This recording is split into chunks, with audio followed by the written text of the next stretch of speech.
What I'm going to talk about in this video is what I think is one of the best tips for beginners in running. I wish I would have gotten this tip earlier on, 10 years ago when I started running. And I'm just going to get straight to it, so you can click off right away if you want, and then I'll talk about it more, so stick around if you'd like to see my perspective on it. And this tip would be, don't be afraid of walking, or break your runs into walk runs, and be okay with that, right?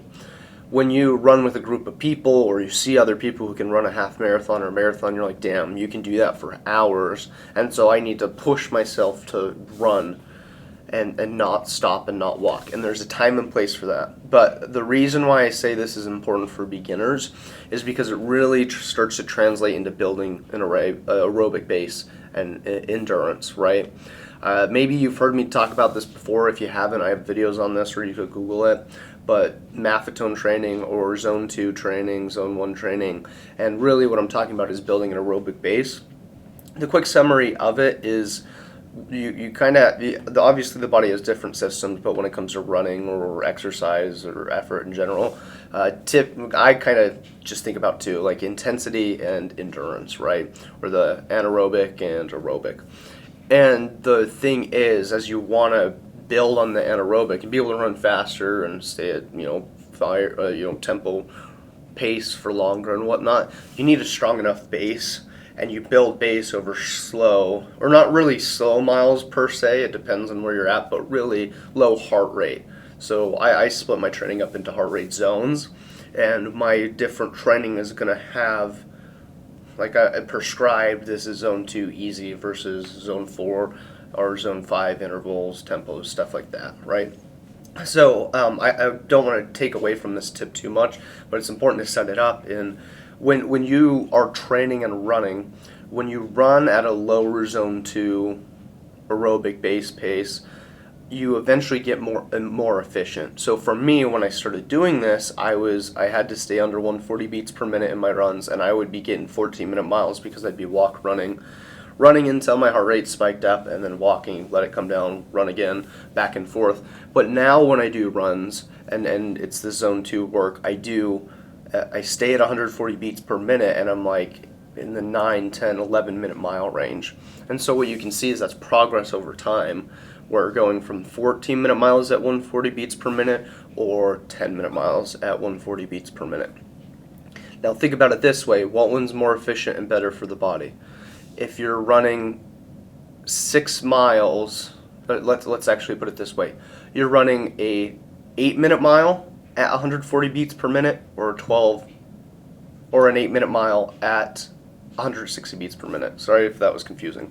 So 10-minute mile at 140 beats per minute, or 10-minute mile at 160 beats per minute.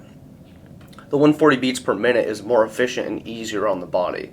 And so if you can get this aerobic base trained, you can run faster at a lower heart rate, which is more efficient, not as hard on the body, right?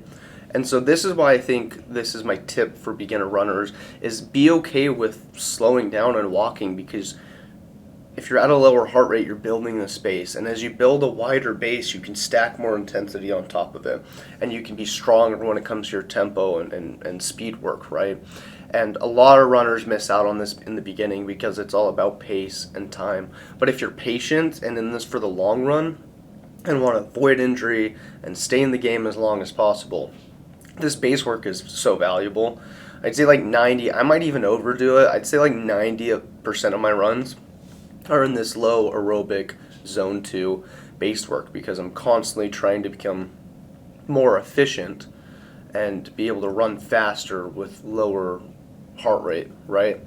And I think it's just valuable, and when you have patience like this, you're going to be stronger as a runner. What I think is so sad is cross-country runners, high school, college, either way, where they just are constantly running these hard miles, and they have their easy days, but their easy days aren't easy on the system. Like, I follow plenty of cross-country runners.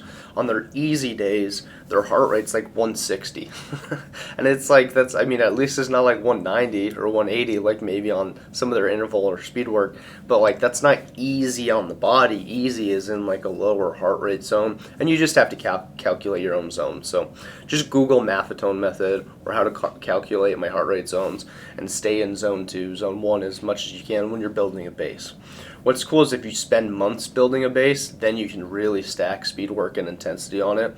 And I don't know, that's the best I've seen when it comes to my training and fitness, is when I spend a lot of time doing zone 2 work and building that aerobic base and then throwing speed on top for a couple months.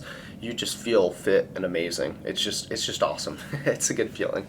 So I would say that's my beginner tip for runners. If you have more questions about this, feel free to comment. And if you like running tips like this, running stories, I share a lot about myself on this channel. And I'd love to have you a part of the community. So hit that subscribe button. If not, that's totally cool too. I appreciate your time nonetheless. So I look forward to seeing you on the trail sometime soon. Peace.